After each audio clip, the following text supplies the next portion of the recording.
한판 브리핑 김수민 평론가가 나오셨습니다. 어서 오십시오. 네, 반갑습니다.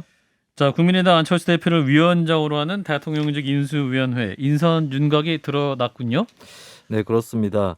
안철수 위원장, 권영세 부위원장, 원희룡 기획위원장 이렇게 인선이 됐고요. 예. 오늘 윤석열 대통령 당선인이 종로구 통이동 금융감독원 연수원에 마련된 당선인 집무실로 처음 출근을 했는데 이들 위원장, 부위원장들과 함께 차담회를 갖기도 했습니다.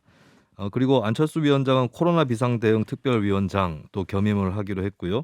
그리고 인수위 산하에 둔 다른 위원회에 보면 국민통합위원장이 김한길 전 새정치민주연합 대표, 지역균형발전위 발전특위 위원장의 김병준 국민대학교 교수가 임명이 됐습니다. 예. 오늘 안철수 인수위원장은 기자회견을 갖고 5대 시대적 과제를 제시했는데요. 공정, 법치, 민주주의 복원, 미래 먹거리, 미래 일자리의 기반 만들기, 지역균형 발전, 대한민국의 지속 가능성, 국민 통합 이렇게 5가지를 시대적 과제로 제시를 했습니다. 예. 그러면서 기획조정분과위원으로 추경호 국민의힘 의원, 이태규 국민의당 의원, 그리고 숫자로 경영하라 시리즈 저자로 유명한 최종학 서울대 교수를 임명을 했고요. 인수위는 2주 안에 인선을 마무리하고 출범을 할 계획입니다. 예. 오늘 기자회견에서 안 위원장 몇 가지 질문을 받았는데요. 당선인의 공약이 폐기될 수도 있는가라는 질문을 받고 폐기는 아니고 몇 가지 가능한 정책적 방향에 대해 보고를 당선인께 드리고 그중에서 선택을 당선인이 하는 것이 올바르다고 생각한다라고 밝혔습니다. 그리고 총리 인선에 대해서도 관심이 모아졌는데 안 위원장은 총리 이야기 하시는 분들이 계신데 저는 제가 맡은 일에 집중하자는 생각밖에는 머릿속에 들어있지 않다라고 밝혔습니다. 예. 부정을 안 하고 머릿속에는 없는 거군요. 머릿속에 뭔가 다시 생길 수는 있을지도 모르겠는데. 네. 한편 김부겸 국무총리 유임을 검토한다는 소식이 흘러나오면서 그러니까 윤석열 당선인이 인수위 측이 또 이를 부인하는 해프닝도 있었어요. 네, 한때 조선일보 보도로 흘러나온 얘기였는데요. 김부겸 국무총리를 유임해서 민주당의 협조를 이끌 것이다 이런 취지의 보도였습니다. 여기에 대해서 원희룡 기획위원장 또 가슴이 뛰는 방안이라고 밝히기도 했지만 예. 인수위 측에서 공식적으로 부인을 했습니다. 김은혜 당선인 대변인은 새 총리는 새 정부가 출범하는 시기에 맞춰 일할 수 있도록 인선 작업이 이루어질 것이라고 밝혔고요.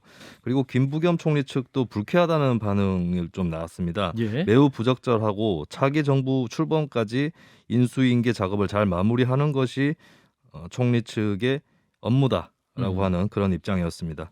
예. 원희룡 기획위원장만 가슴 뛰었던 걸로 정리하겠습니다.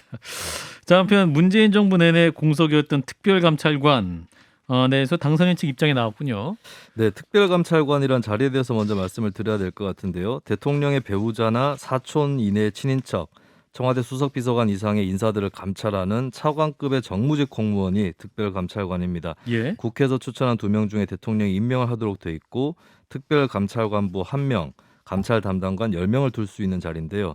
2015년 박근혜 정부가 이석수 초대 특별감찰관을 임명을 했지만 우병우 민정수석 관련 의혹을 조사하던 중에 이 특별감찰관이 역공을 받고 2016년 8월에 사퇴한 이후에 추천 및 임명 작업이 이루어지지 않았습니다.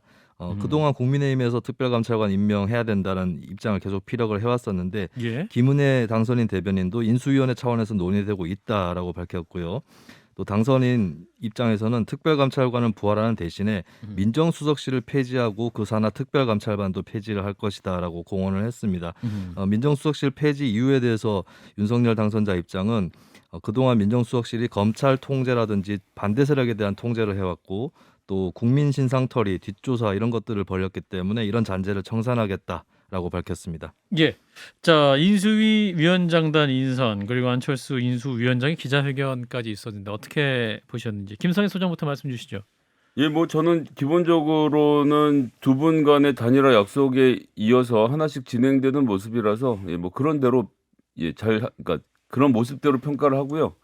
이대로 이제 일이 잘 이루어지는 게 중요하겠다는 생각이 들고 권영세 부위원장이 사실 2012년에도 인수위 부위원장을 하실 만큼 사실 인수위원장을 하셔도 저격이신 분이고 기획위원장을 맡은 원희룡 의원님도 삼선의 도지사까지 지내셨던 인수위원장으로 모자라지 않으시는 분들이시거든요. 네. 이분들이 이제 얼마나 호흡을 잘 맞추실지가 제일 중요한데 안철수 위원장님이 가지고 있는 그림 사실 저희가 요 그림에 대해서 아직 잘 모르고 있어서 요 그림이 하나씩 공개되는 과정을 좀 지켜보겠습니다. 예, 자, 인수위 합류를 거부하고 방송을 열심히 하고 있는 김경진 의원님. 저는 거부 안 합니다. 거부 안 하고 있으니까. 빨리 불러주셨으면 좋겠어요. 예, 인수위 합류를 여전히 강력 경험하고 있는 김경진 의원님. 예, 자, 그렇게 말해야 예, 그렇게 말씀드리고. 차이점입니다. 자, 기자회견 어떻게 보셨어요? 일단 이제 윤석열 당선인의 이게 인사 스타일이 드러난 것 같아요. 그러니까 아. 가장 기본적인 것은 약속된 대로 이행한다. 음. 그러니까 이게 단일화 합의할 때 인수위 그다음에 통합정부 공동으로 구성한다. 이제 이 내용이 있으니까 네. 이 약속대로 운영한다고 하는 이 점이 이제 지켜졌다 이렇게 봐야 될 것 같고요. 예. 두 번째는 이게 예상 가능한 이게 인사들이 이제 꾸준히 이렇게 되는 것 같아요 보면. 그래서 국민통합위원장의 김한길 전 대표 사실은 당선인께서 오래전부터 김한길 대표와 가장 결정적인 순간에 상의를 하고 의견을 듣는다는 거 아니겠습니까? 네. 김병준 지금 이 지역균형 발전 특위위원장 같은 경우도 이게 정책이라든지 정치적인 이게 중요 항목에 대해서는 꼭 의견을 청취하고 한다고 하는데 이분들이 이제 임명된 부분 좀 유심히 봐야 될 것 같고요. 이제 나머지 분들은 당에서 또 선거 과정에서 가장 중요한 역할들을 하셨던 분들이기 때문에 예. 임용될 만한 분들이 정확히 그 자리에 임명됐다 이렇게 보시면 될 것 같습니다. 예, 딱 한 명 빼고. 자, 김부겸 총리 유임 해프닝도 있었는데 이 부분 어떻게 보셨는지 김성희 소장님. 일단 조선일보의 보도가 있었으니 근거가 없지는 않았을 거고요. 그 내용에도 그렇고 구체적으로 일부러 굳이 그 전달자라는 분 김부겸 총리님에게 아직 전달드리진 않았다는 구절을 박아놨어요. 그러니까 이제 김부겸 총리 측을 어떤 면에서 이제 보호하는 조치라고 생각이 되고요. 네. 그러니까 이제 기사체가 되게 재밌긴 했는데, 근데 뭐 저는 김부겸 총리님 기분 나쁘실 수 충분히 있다고 생각하는데, 예를 들어서 이 윤석열 정부가 이 당선자가 최초에 취할 수 있는 입장 중에 하나라고 생각을 합니다. 어쨌거나 180여 석 되는 민주당과 협치를 해가는 과정에서 청문회가 문재인 정부 들어섰을 때 국민의힘이 청문회 하는 거하고는 양상이 완전히 다를 거거든요. 뭐 수적으로도 그렇지만 이 청문회에 특화된 정도가 국민의힘과 민주당은 제가 이건 안에서 있어봐서 아는데요. 우리 저 김경진 의원님이 더 잘 아시겠지만 압도적으로 다릅니다. 그래서 청문회 검증을 더 잘한다. 초반에 국정 운영에 있어서 이 문제가 발목이 잡히기 시작하면 이것이 특히나 선거 직전에 있는 문제라서 예. 지방자치 선거에 상당한 영향을 미칠 것이거든요. 그래서 전 초반에 협치를 잘 하시고 그 성적표로 2024년 총선에서 국민의힘이 큰 뜻을 펼치시는 것이 맞는 순서가 아니겠는가라는 말씀을 계속 드리고 있습니다. 네, 김경진 의원님. 이게 그러니까 검토설이란 말이에요. 그리고 네, 설. 이제 조선일보 보도인데 조선일보 기사 내용을 정확히 읽어보면 네. 대선이 끝난 이후에 지금 타진을 했다가 아니고 대선 전에 타진을 했었다. 그 다음에 윤석열 당시 후보 측에 어떤 분이 타진을 했었고 이게 김부겸 총리에게까지 전달이 된 건 아니다. 또 기사 내용은 지금 이렇게 돼 있거든요. 네. 그래서 이 지금 그 윤석열 후보 측의 사람이 누군지 그리고 거기에 얼마만큼 윤석열 후보의 의중이 실려 있는지는 사실 명확하게 이게 분석이 안 돼 있기 때문에 예.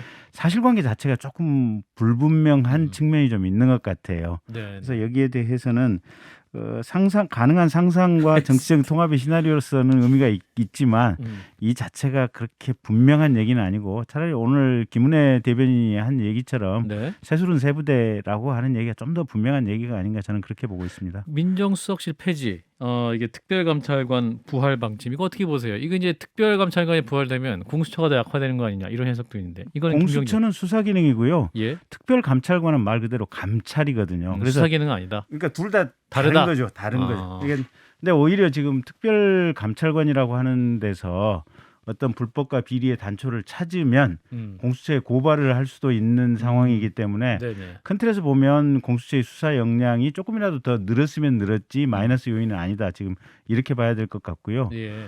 그 문재인 정부에서는 사실은 이 부분은 심각하게 범법 행위를 저질렀던 거예요. 법이 만들어져 있었는데 임명하지 않았다. 임명하지 않았고 그게 뭐 여야 간에 합의가 안 돼서 임명을 안 했다고 하는데 국회에서 의석이 180석 가까운 의석이 있는데 합의 없이 통과시킨 법이 몇 개인데 그런 핑계를 대고 있는 겁니까? 그래서 사실은 제대로 된 법 원칙을 그대로 이제 새 정부에서 그대로 집행을 한다 이 뜻이 담겨져 있는 거고요. 민정수석실 폐지는 이제 당선인께서 후보 시절부터 누차 얘기했던 대로 청와대는 수사라든지 감찰이라든지 이런 부분에 대해서 아예 관여를 안 하겠다. 국가의 법과 시스템에 따라서 돌아가도록 하겠다. 그 원칙을 강조한 거라고 봅니다. 네, 김성애 소장. 근데 국가의 법과 시스템과 관련돼서 언론에서 인터뷰를 쭉 보면 검찰이 해야 될 일은 굉장히 리스트업을 많이 해서 벌써 다 일러 주셨어요. 무슨 문재인 정부는 적폐청산 해야 되고 이 정권이 검찰을 이용해서 범죄를 저질렀다라고도 명시를 하셨고 대장동도 다시 수사해야 된다. 이재명은 중범죄자다. 이미 가이드라인은 충분히 가 있기 때문에 민정수석실이 필요 여부는 잘 모르겠다라고 제가 비판하지 않을 수 없고요. 또 하나 그것은 그때 인터뷰 때 했던 얘기를 당신이 과도하게 해석하는 것이다 이렇게 할 수 있는데 제가 정말 정작 궁금한 것은 민정수석실이 갖고 있는 인사 검증 기능입니다. 이 공직기강 비서관이나 이런 분들이 검증을 다 절차를 거쳐서 장관이나 주요 부처의 인사들 임명하는데 예전에는 이 소위 말하는 이걸 조난 자료라고 하죠. 이거를 국정원에서 받아봤는데 국정원 못 하잖아요. 그럼 이거 누구한테 시킬 건지를 좀 그림을 찔끔찔끔 보여주지 마시고 통으로 좀 보여주셨으면 좋겠어요. 알겠습니다. 민주당 얘기 좀 해보겠습니다. 자, 민주당 당 쇄신과 이제 지방선거위를 위한 비대위를 구성을 했습니다. 청년과 여성에 부각됐는데 윤호중 비대위원장을 두고 좀 반발이 있네요.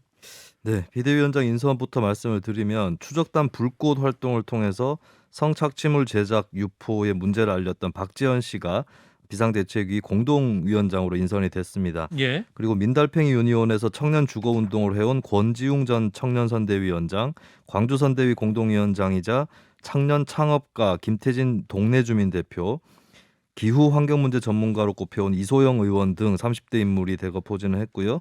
그리고 당내 비주류 소신파로 불렸던 조홍천 의원, 재벌개혁 운동가 출신으로서 바른미래당에서 의원을 지내고 최근 입당한 최이배 전 의원도 비대위원에 포함이 됐습니다. 예. 민주당 비대위는 3월 임시국회에서 다당제 정치개혁 입법 그리고 대장동 특검 도입을 추진을 할 계획인데요. 다만 윤호중 원내대표의 비대위원장 수행에 반발하는 당내 여론이 불거지고 있습니다.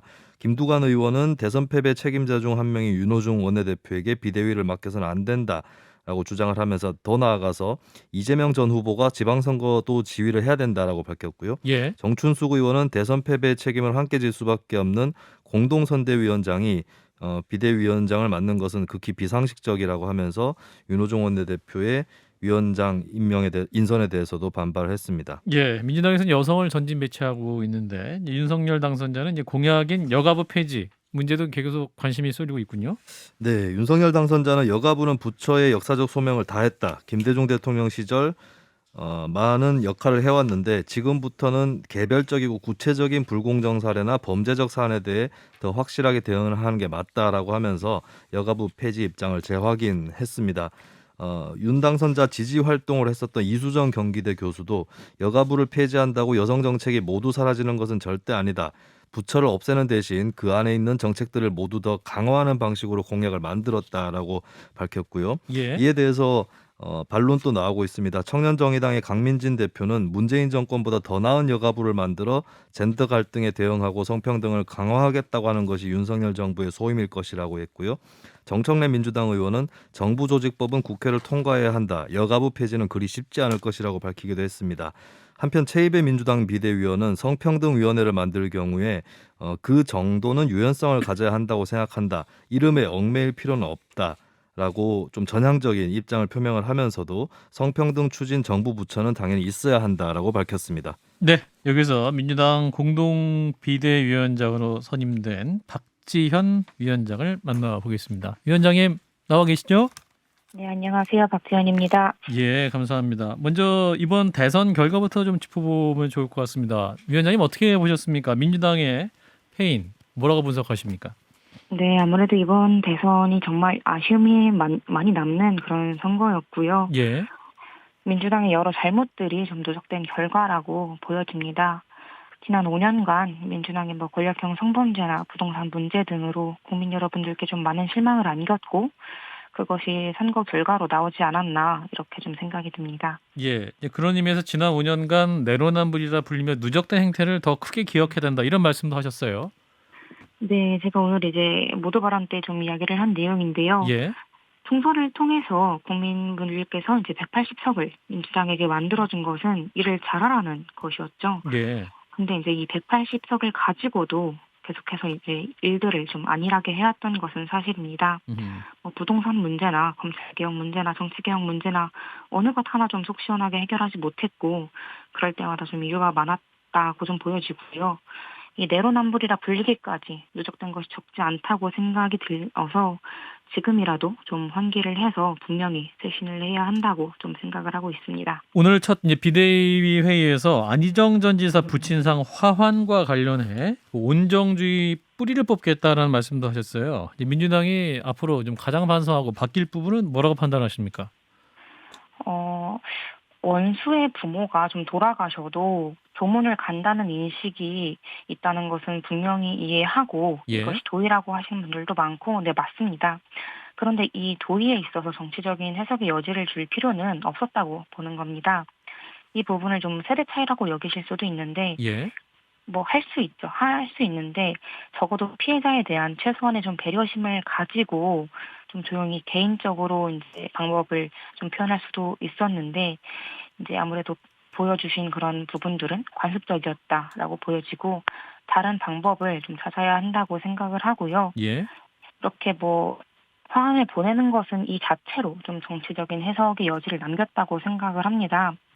이것은 피해자뿐만 아니라 좀 이 문제를 지적해 오셨던 다른 분들에게도 적잖이 실망스러운 모습일 거라는 생각이 들고 결국 이것이 이 정치권 안에서 내 편이거나 나와 친분 관계가 있다면 좀 이제 어떠한 범법을 저질러도 묵과하는 그런 온정주의의 잔재 때문일지도 모르겠다라는 생각을 좀 많이 했습니다. 다시 한번 좀 강조를 드리고 싶은 거는 개인적으로 사적으로 표현하는 거는 당연히 문제될 게 없습니다. 그리고 김상현 이제 소장. 공천 시스템을 바꾸자라는 말씀하시면서 이제 여기다 주안점을 두겠다고 하셨는데 네. 기존의 민주당의 공천 시스템에서 문제가 있다고 보신 부분은 어떤 부분이시고 어떤 부분에 대해서 좀 개선해 보겠다는 생각을 하고 계신지 궁금합니다. 이 기존의 이제 민주당의 공천 시스템은 사실 이제 계속해서 이제 했던 분들을 이제 하는 그런 부분들이 이제 좀 많이 부족하다고 느껴졌고요. 예. 새로운 인물의 등장이 많이 필요하다고 생각이 들었습니다. 민주당에도 지금 청년 비례대표가 1명인 걸로 알고 있는데 그래서 저는 좀 젊은 민주당이 필요하다고 여겨지고 또 젊고 이런 새 시대 민주당에 맞는 새로운 공천 시스템이 필요하다고 이제 생각이 들어서 예컨대 이거는 한 청년분이 이제 저한테 제안을 주신 건데 지방의회 비례 뭐 1번, 2번 후보를 뭐 여성 청년 1명, 남성 청년 1명에게 공천을 한다거나 하는 방법도 있을 것 같다고 보여지고요. 네.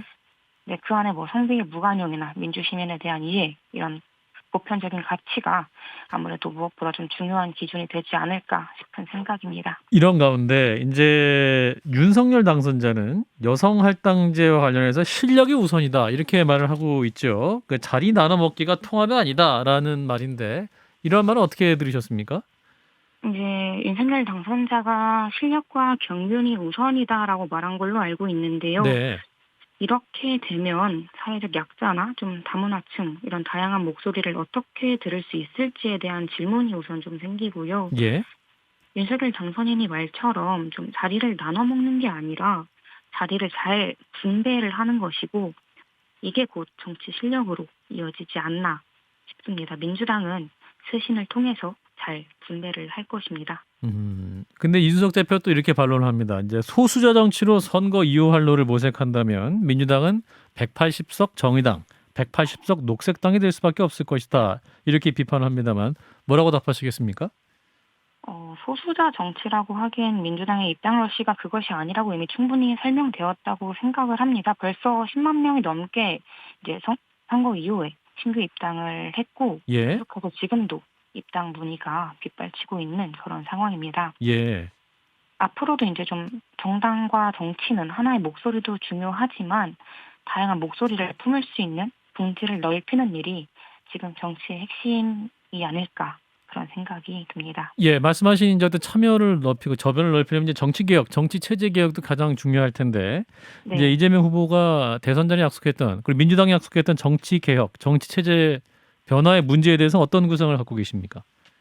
뭐 사실 지금 이제 구상을 하기에는 제가 아직 정치에 입문한 지 얼마 안 돼서 이 부분에 대해서는 이제 뭐 마땅히 말씀드릴 부분은 아직까지는 없고요. 예. 머릿속에 좀 구상들을 좀 다른 의원님들이랑 좀 충분히 소통을 하면서 현실적으로 어떻게 좀 해결해 나갈 수 있을지를 좀 이야기를 해봐야 되지 않을까 싶습니다. 예. 한편 이제 이재명 후보의 역할론에 대해서도 아직 논쟁 중인 것 같아요. 이제 끝났지만 또 비대위에서 역할을 해야 된다. 아니다. 좀 쉬게 해드려야 된다. 이런 얘기도 있는데 이러한 말들은 이제 현재 이 비대위 체제는 좀 부족한 게 아니냐라는 비판이 있는 것 같습니다. 이 부분은 위원장이 어떻게 판단하십니까? 일단 후보님에 대해서는 너무 이제 긴 시간 고생을 하셨으니까 네. 조금은 쉴 시간을 드리는 게 맞지 않나 싶고요. 예. 이재명 후보께서 이제 어깨에 짊어진 그런 짐을 제가 적어도 한 100분의 1 정도는 지금 나눠지고 있다고 생각이 듭니다. 예. 그렇군요. 그러니까 아직 이재명 후보께서는 이제 비대위에서 아직 역할을 하시기엔 너무 시기상조다는 판단하신다는 거죠? 네, 뭐 아직까지는 네, 네. 그런 것 같습니다. 알겠습니다. 그 여가부 폐지 문제, 그 윤석열 당선자 공약 중에 있습니다. 지금 또 정치권의 그 대선 이후에 또 가장 중요한 이슈 중 하나가 되고 있습니다. 이제 실제로 시행을 하려면 이제 정부 조직법을 바꿔야 되는 부분이어서 이 다수당인 민주당의 의견도 굉장히 중요할 텐데요. 위원장이 어떤 의견 갖고 계십니까? 일단 여성가족부에 대한 그런 오해를 풀어나가는 게 먼저일 것 같다고 생각을 하고요. 예. 이제 국민의힘과 윤석열 당선인 측이 말하는 폐지의 이유도 결국에 더 피해자를 잘 지원하겠다 이렇게 이야기를 하고 계신데 이들이 이야기를 하는 건 말이 폐지지 결국에 이들이 말하는 것도 개편이라는 생각이 들거든요. 예. 여성가족부가 이름 때문에 그동안 이제 여성을 위한 부서로만 좀 보여진 부분이 있는데 뭐 성평등 가족부 등의 명칭으로 변경할 수는 있어 보이고요. 무엇보다 우리 사회 불평등이 여전히 존재하고 있기 때문에 우리 사회 불평등 이슈를 완화하고 또 개선해 나가는 부서는 분명히 필요합니다. 예. 전면 폐지라던가 뭐 부처를 통폐합하여서 그 고유 기능을 상실하게 한다거나 하는 것은 결코 동의할 수 없습니다. 기존 부처를 그대로 유지해야 한다는 입장에 변함이 없다는 말씀입니까? 네, 맞습니다. 예, 알겠습니다. 한 질문만 더 드리고 마무리하겠습니다. 이제 정치인의 길에 들어서신 것인데 네. 정치인 박지원의 꿈 뭔가요? 참 정치인이라는 단어에 가지고 있는 국민들의 안 좋은 의식이 너무 많잖아요. 네네. 그 의식을 바꾸는 사람이 되고 싶고요. 주변에서 나이도 어린 게 뭘 하겠어 라고 생각하시는 분 많은 거 저도 잘 알고 있습니다. 물론 저도 많이 두렵고요. 그래서 더더욱 저도 미친 듯이 공부하고 이제 사람도 많이 만나려고 합니다. 적어도 이 나라가 닥친 위기를 알고 이 위기를 해결하고자 하는 마음 하나만큼은 그 누구에게도 뭐 사선, 오선 의원에게도 뒤지지 않는다 말씀드리고 싶고요. 제가 여자인 것과 나이가 젊은 것은 이 나라를 바꾸는데 상관없다는 것 꼭 보여드리고 싶습니다. 네, 네, 위원장님 꿈입니다. 건강 빨리 회복하시고요. 그 나중에 다시 스튜디오 한번 모시도록 하겠습니다. 네, 감사합니다. 네, 말씀 고맙습니다. 감사합니다. 네, 더불어민주당 박지현 공동 비상대책위원장이었습니다. 예, 자 민주당 비대위 체제 어떻게 보시는지 짧게 말씀 들어볼까요? 김경진 의원님부터.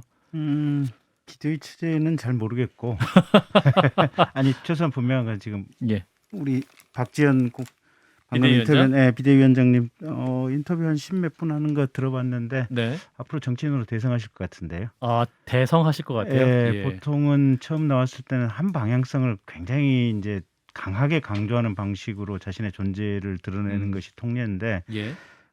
이분 같은 경우는 지금 인터뷰하는 내내 보니까 음. 옆에 다양한 관점과 다양한 가능성에 대한 부분을 항상 열어놓고 있어요. 답변 중에서. 유연하시다. 그래서 이게 젊은 분이 나오셔서 이렇게 생각의 폭과 가능성을 열어두고 있는 것은 네. 그만큼 버퍼가 크다는 뜻이고 이분 제가 볼 땐 대성하실 것 같아요. 김성애 소장님. 저는 제가 이제 집에서 아내한테 혼나고 나면 앞으로 잘하겠습니다 이렇게 얘기를 하면서 아내가 이제 뭐라 그러냐면 예. 뭐 잘못했는데 그렇죠. 물어보면 제가 앞으로 잘할게 또 얘기하거든요. 예.